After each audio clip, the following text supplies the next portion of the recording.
bourbon production has jumped 435% since like 1999. The distilleries that we're working on currently, everything is automated. The valves are automated, the paths, the data collection side of it is a piece I think we're starting to see evolve, and it's going to evolve even more. What does a modern distillery really look like? What do data and automation mean to an industry where no matter how much bourbon gets made, there's just no way to keep up with all the demand? And why is bourbon manufacturing so meaningful to Louisville and communities across Kentucky? All of this today as we chat with the co-founders of a systems integrator that's bringing distilleries across the state into the future.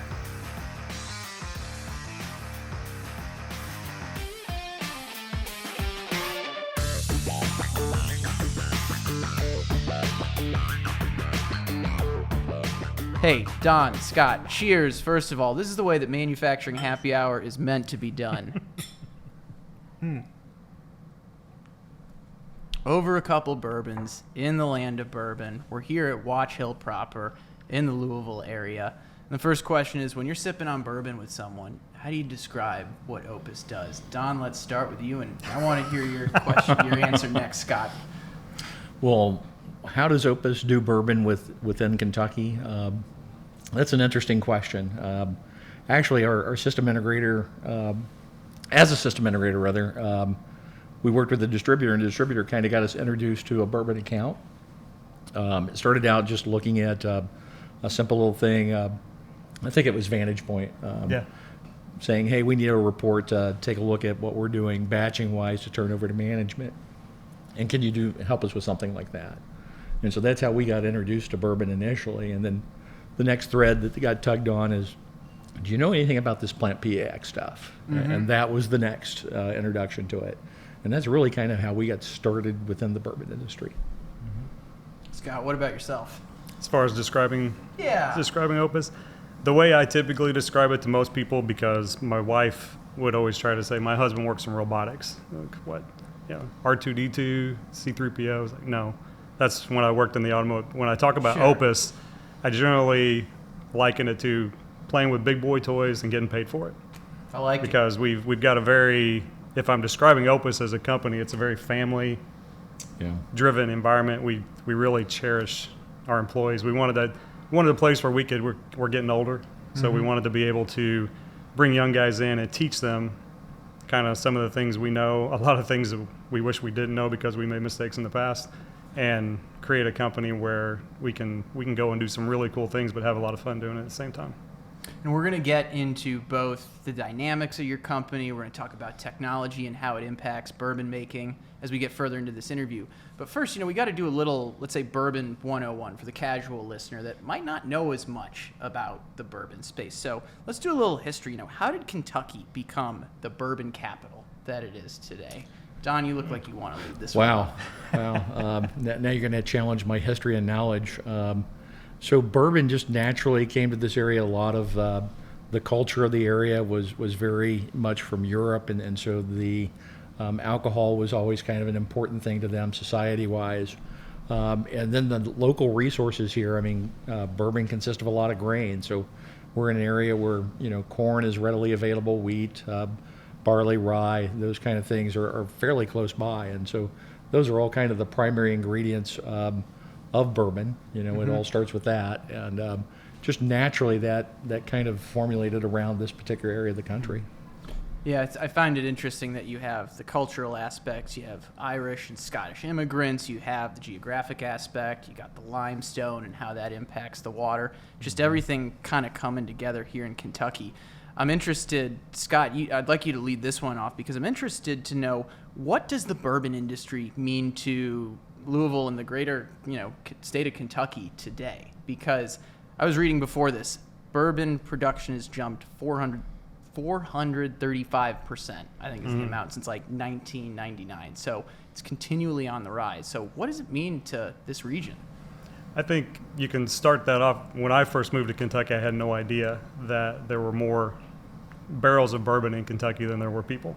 Mm-hmm. So that kind of gives you the importance how much bourbon is. But as far as economic impact, just the number of companies, the number of startup companies that we're hearing about, people investing in bourbon. Then you get into the out of the economic impact, you get into just the social impact. I mean, this place, there are places like this, there are basements people have like this that, it's a part of it. I mean, it can be furniture, it can be wall decorations, barrel heads. It's just a part of life, kind of, like the Kentucky Derby.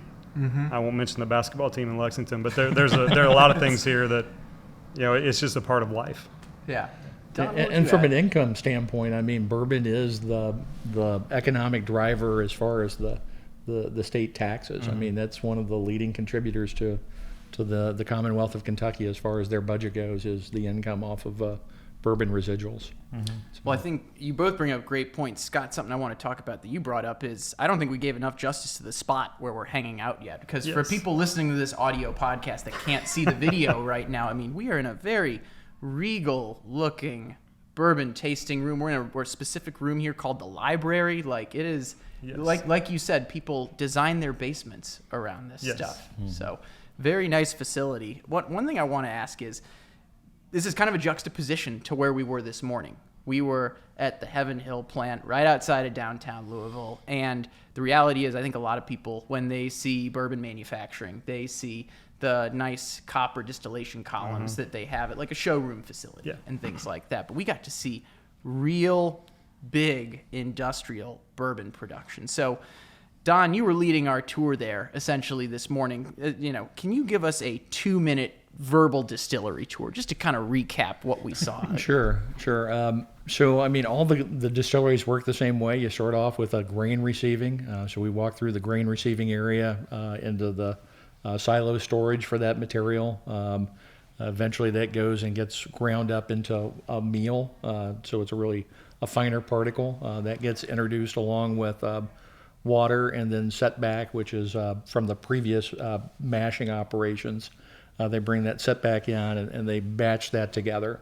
From batching, it goes to fermentation, where it will set for anywhere from 3 to 7 days and formulate beer, just like a normal beer would be formulated, which I think goes a little bit longer in that fermentation process. But after that period of time, it's good enough to go ahead and start extracting the alcohol. And so they run that through a distillation column.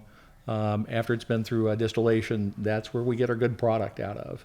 And then another big stream of that, as we looked at today too, was the byproducts and what happens with that. So that goes off to become eventually like farm material or an animal feed in most cases. Yeah, that was one of the aspects that I found really interesting, just looking at, and the word we used during that time was sustainability. When you talk about sustainable manufacturing, you're literally taking the parts that aren't going to be used in the finished bourbon product, and you're sending those to become dog food and livestock feed and things like that. Like that's what I think of when I think of sustainability. You're taking parts that otherwise would get discarded, and you're putting them into another use, another industry, whatever that may be. So my next question's a follow-up on that one is, obviously, the way you make bourbon, that process has been the same for decades, for centuries, but there's a lot of modern technology that has made things different over the years. So maybe, Scott, you can lead this one off. I'm curious, in the amount of time you've been in the field, how have you seen bourbon making evolve? That's interesting. Yeah, one of the ways is just whenever we were on the tour and we were talking, and you noticed, like we said there, that plant's been around since the 90s. It's been around for a really long time. It's been around. So some of those processes have been around since the 90s, and just the way they move things around manually, and evolving now to where the distilleries that we're working on currently, everything is automated. The valves are automated, the paths, the data collection side of it is a piece I think we're starting to see evolve, and it's going to evolve even more because people once you start getting that data in your production facility, then it just leads to the next piece of data that you need and the next piece of data, and that's something we've kind of bourbon is distillation, something we're really heavy in right now, but the OT data collection side is something we've done for years, and really looking forward to diving into that with some of these companies. Yeah. Don, I mean, in your mind, what characterizes the modern distillery? Data is definitely going to be a topic we touch on a bit more here. It is, and laying down that infrastructure that's required for all of that, not just now, but kind of future-proofing ourselves a little bit for what's to come. We're in the middle of the Industry 4.0 revolution of manufacturing. And so being able to prepare for that next layer. So again, it's laying down that IT, OT infrastructure and the communications there between those two systems, making sure that we're going to be built for speed and bandwidth to be able to move that data as it gets required, all while keeping the facility running. So, sometimes it's a battle of educating IT folks that kind of very much looks like their own infrastructure as to how it's really different on the OT side of things. I want to dig into that a little bit more because we talk about IT, OT a lot in any manufacturing industry, right? But you're out there talking to both parties when you're doing your projects, whether it's a greenfield, whatever it may be.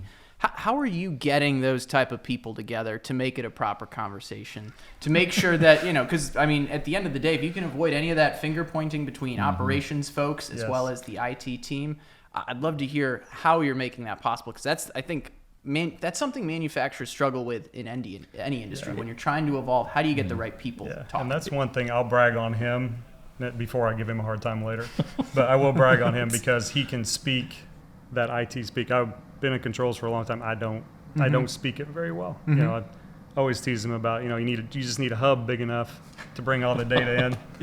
And everything's fine. But he does a really good job of understanding both sides of it and bringing those two groups together, being able to go in and talk to the IT guys and understand how our system is going to tie into theirs while still keeping the interests of the operation side in check.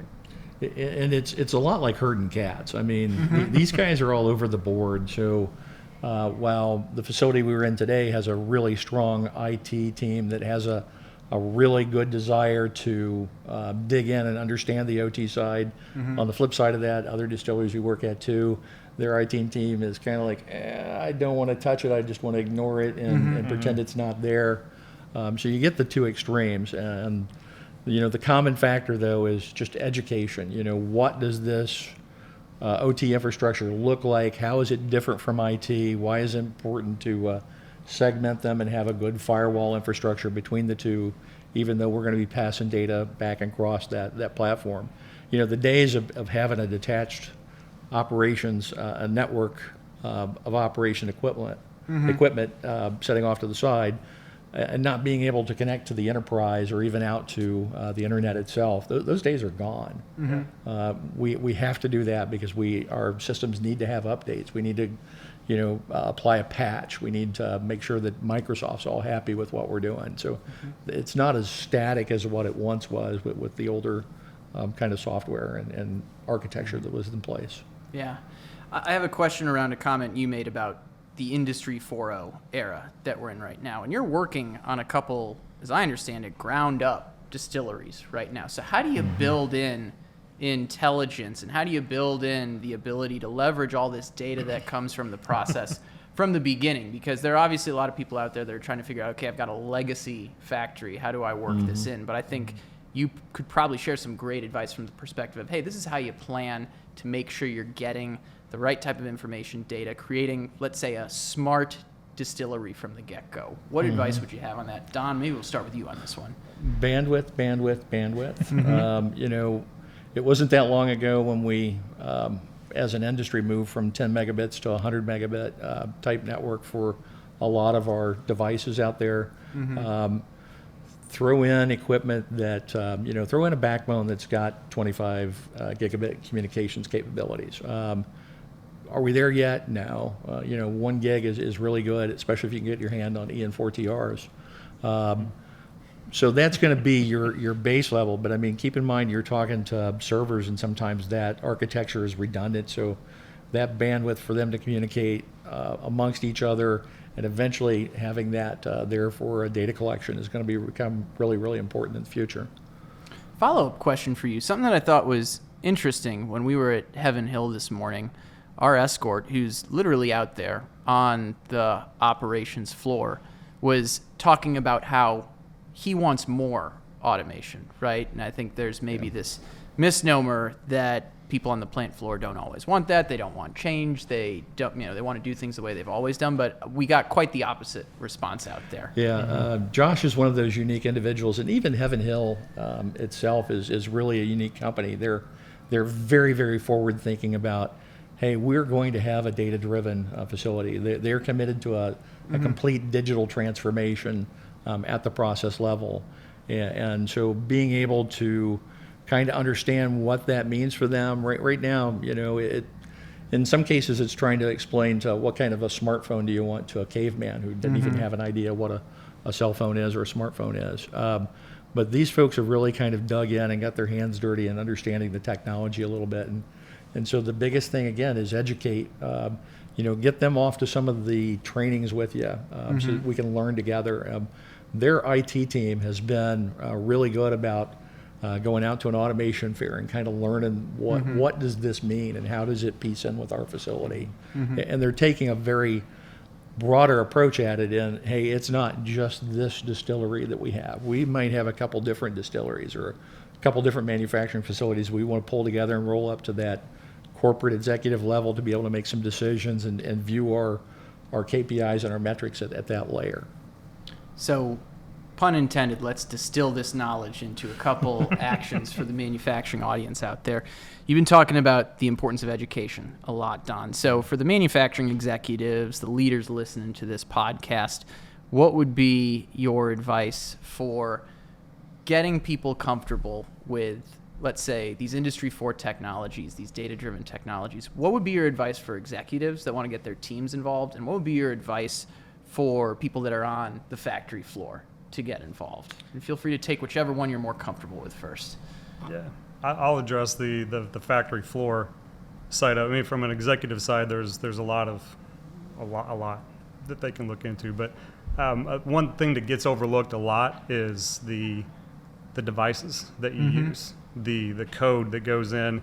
Everybody wants data. I want data. I want trends. I want all this, but they tend to forget that there's a lot of code that has to be written. There's a lot of devices that have to be put in place, smart devices that have to be put in place that you can actually pull the data from, the correct data that you want and do something with it. Because a lot of people the executives want the pie in the sky. They want the trends, the graphs, the reports, but none of that happens without having, your guys truly understand this needs to be this type of flow meter, this type of a device here or there, getting all the right information in the right places before that OT layer can push it up.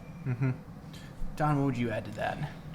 So it's really, like Scott said, it's important to kind of hit it really from all layers. You can't just take an executive person and drive this process. You're going to have to get the maintenance technicians. You're going to have to get some operators involved in that. You're going to have kind of the management team involved in that. So they really understand it at what different layers this happens.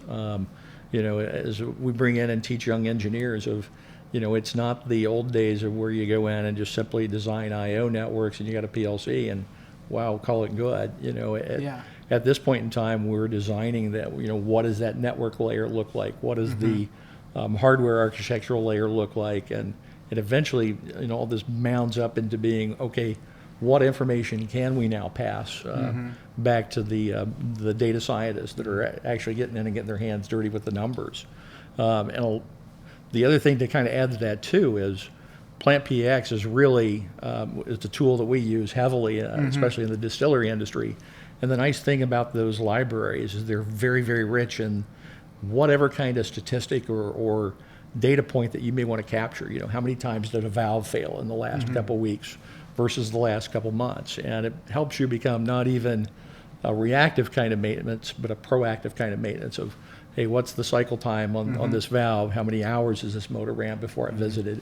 So this really kind of rolls up into a really very, very powerful technology for them. I was going to say, you wrapped some other answers in there in terms of, from a maintenance team being more proactive rather than reactive. I like what you mentioned about Plant PAX. Another area I want to dig into a bit more, Scott, that you brought up is, hey, when you have all the smart devices out there, right?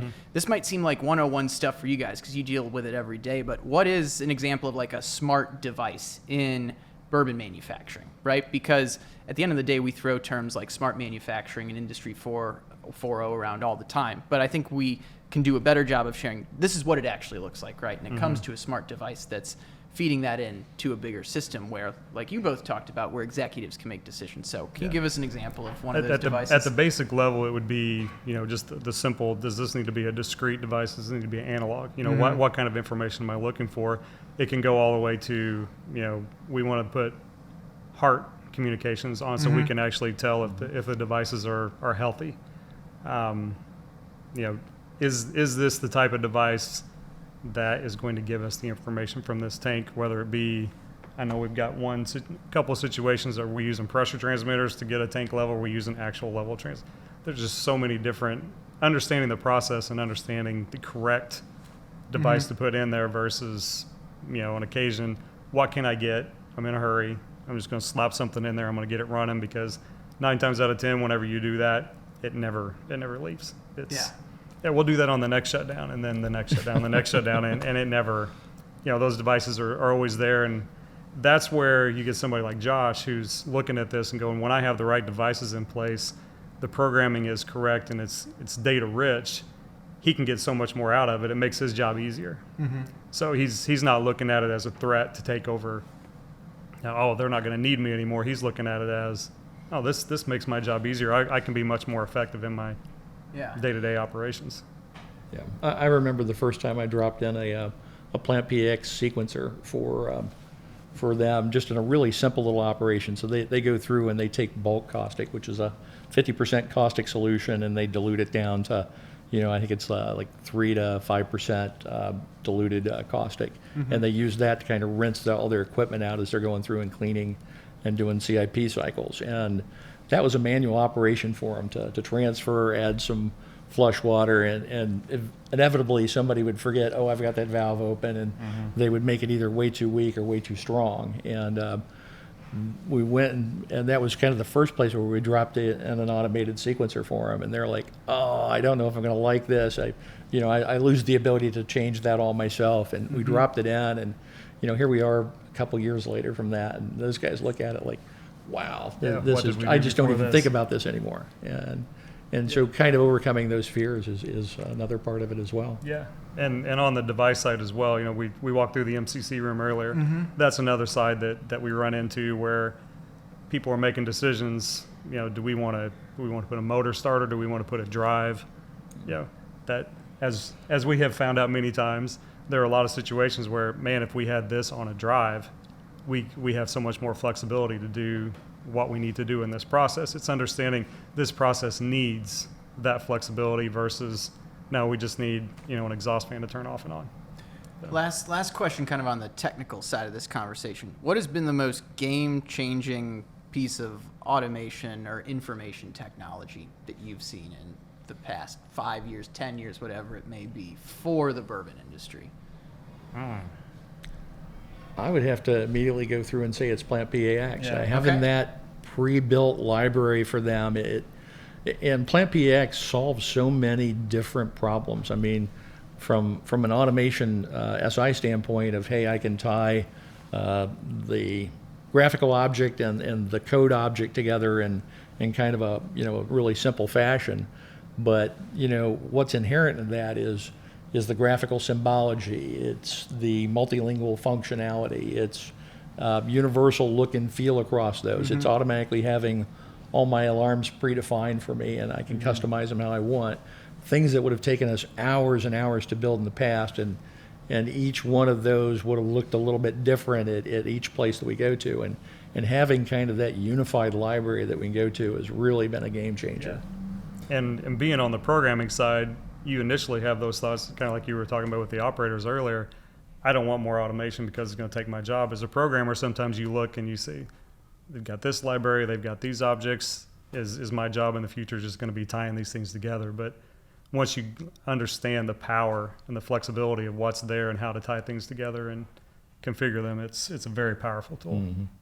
I want to get your take on maybe some of the broader manufacturing here in the Louisville area, Kentucky as well, because we're really exploring what manufacturing means to Louisville, and bourbon is a huge part of that. But for someone that's maybe just learning about this area for the first time, I mean, what are some of the industries that really stick out that also characterize this? Because it's not just bourbon that's coming out of Louisville, Kentucky. No, you drive around just Kentucky in general. I know I've bounced. I was at Rockville for a little bit when I first moved to Louisville, and then I was on my own. And I've spent time on tugboats. People don't really realize, the tugboat industry centered out of Paducah. What is actually involved. You see those going up and down the river. You don't think about it a whole lot, but it's a floating factory. There's so much going on out there. Automotive, the EV plant that's going in down around Elizabethtown, but you've got the Ford plants, you've got Toyota, you've got the big guys, but you've also got a lot of supporting manufacturer that goes along with them. Glass manufacturing, I'm trying to think of. It's UPS. Sausage. UPS is right here in logistics. town, and it's their universal international hub is here in Louisville, and so a lot of industry floats around it. So they've got a lot of storage warehouses they do as third-party fulfillment centers for different folks. Amazon's pretty heavy in the area. Yeah. They're putting another facility just up the road in Cincinnati, and so I mean we see a ton out of material handling in this market. Yeah, material. I would say, a lot of, for a while, if you mentioned systems integrator in Louisville, most people thought of material handling. Yeah. That's what most of the bigger names that you would hear out there. And then there's this guy does this guy does that, this guy does that. But Yeah, so I'm hearing you got logistics, material handling. Tugboats was new. Bourbon, automotive. I mean, it is a manufacturing powerhouse here. Now, this one's a little bit of a fun question. There's some people that are just getting to know Louisville for the first time. We know the Derby, like that's here, but what else characterizes this as just a great town? oh wow, They've got a ton of music festivals. I've Yes, never the been to a music place festivals that are has, I mean, there's probably at least one every weekend, if not every other weekend at the worst case. There's, I mean, just so much of it. I was really surprised by that.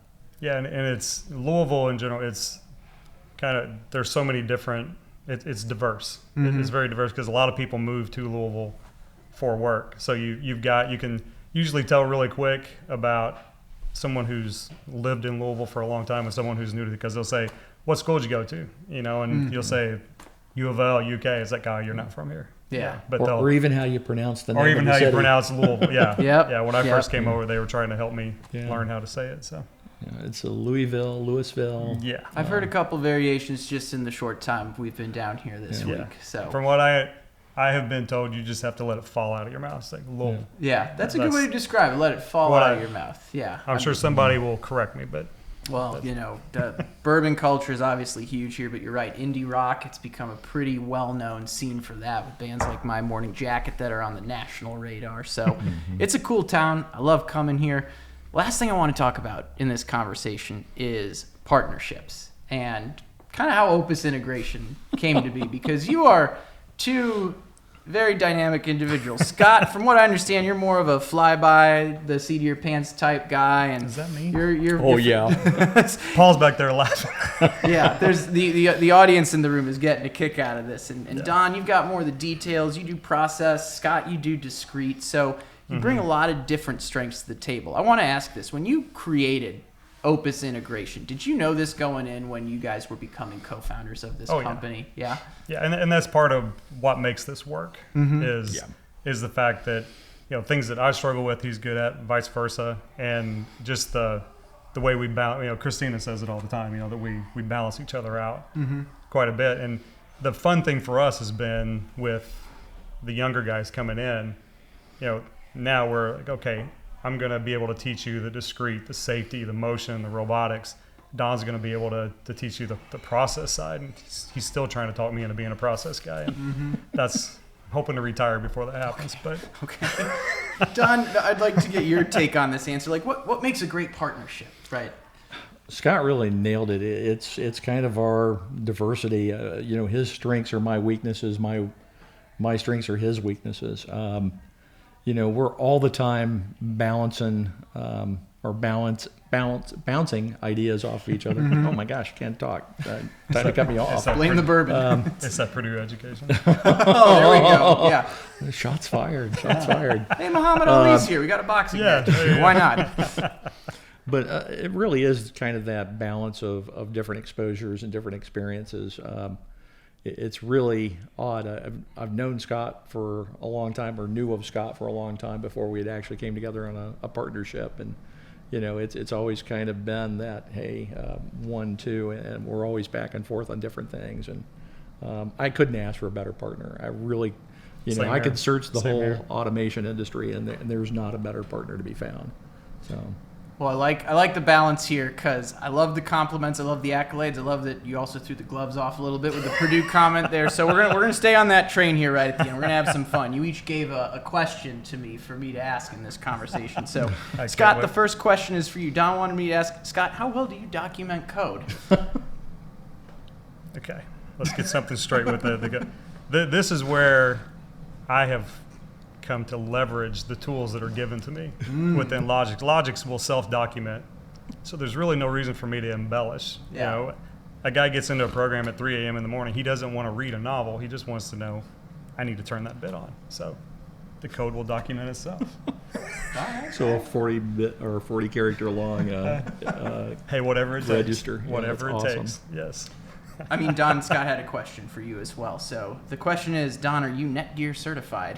I feel like I need some backstory here as well. Let's get a story here to wrap this conversation. Oh my goodness!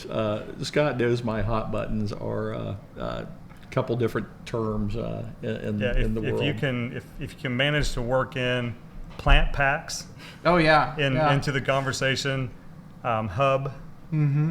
I'm trying to think of what the other one. Oh, those are the two main ones. Those are the two main ones. I work those in, and then I've made sure and let everybody know. Anybody that calls on our account, kudos if you can work those into a conversation of some sort. But yeah, so the big thing is network switch versus a network hub. He Yes. loves to insert that in and just kind of jab me a little bit, and he knows my OCD won't allow for him to pass those terms off as being synonymous. Well, it's clear based on the dynamic here that it is a great partnership. Hearing about all the work you're doing, all the knowledge you have, I really appreciate you sharing that with our audience out here today. Last question for both of you as we finish this off is, what is your big bet for the bourbon industry over the next, 2, 3, 5 years or so? Where do you see things going based on the stuff you're doing today and the things you're hearing in the future? I think just based on. I spent a little bit of time on the barrel side of things before, in cooperages, before I got on the distillation side. And one thing that we're hearing a little bit of mumbling and seeing is, at some point being able to track the bourbon through the rick houses. And it's something that a lot of guys have talked about. There's been barcoding, RFID, a lot of things talked about. But at some point getting to that level where they can actually track that through and figure out just how much of it is, angel share and different things, different temperatures. There's a lot that they can gather by trying to collect that data. So Some more tracking? that's my bet. It definitely is where that industry is heading.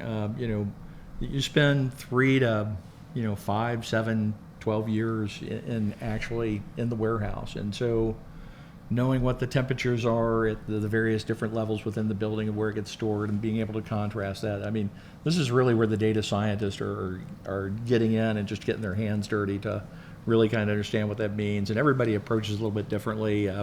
You've got some that are, these cold, dank brick structures and others that are, more wooden. There's some distilleries that play music to their barrels, throughout Really? the course of the year. Yeah. So, everybody's kind of looking for, what differentiates, a good barrel to a great barrel of finished product. And I think a lot of opportunity now that we've got some of the tools to be able to go through and do that analysis is really going to take that industry to the next level. Yeah. Well, I'm excited to see what happens, and I'm excited to see you two continue to be a part of it. With that, just want to do one more cheers. And thank you for being on Manufacturing Happy Hour. Thank you very much. Thanks for the Appreciate it. opportunity. Cheers.